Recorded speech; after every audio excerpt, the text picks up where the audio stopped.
Alright, I know it looks intimidating at first, but trust me, getting into Bitcoin is actually really easy. Just forget all that stuff that you see about blockchain technology and mining and smart contracts and all this other stuff. That's all really interesting, but you don't need to know any of it to actually use it. Just think back to like the mid-90s when you first heard about the internet and email.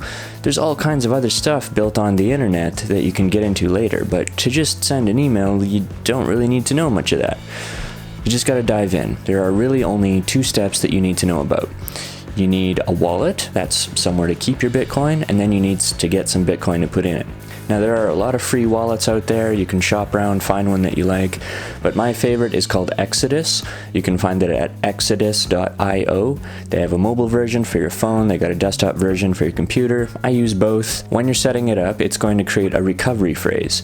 You're going to want to write that down and keep it somewhere safe, because if you ever lose your phone or if it gets stolen or something, you'll be able to recover your Bitcoin with this recovery phrase. So once you've got your wallet set up, you just need to get some Bitcoin to put in it. Probably the easiest way for a first timer to do that is to go and buy some Bitcoin at a Bitcoin ATM. Now you can find one near you by going to coinatmradar.com. That's coinatmradar.com. Just type in your location, it'll show you the closest ATM. You go to it, you stuff in your local cash, and you buy Bitcoin with it, and it sends the Bitcoin to your wallet, and there you go, you have some. You can now sit down with Exodus and play around with it. You can exchange it for different alternative currencies if you want and experiment with that, or you can go and buy something with it. But that's really all there is to it. So there you go, you're one of the cool kids now.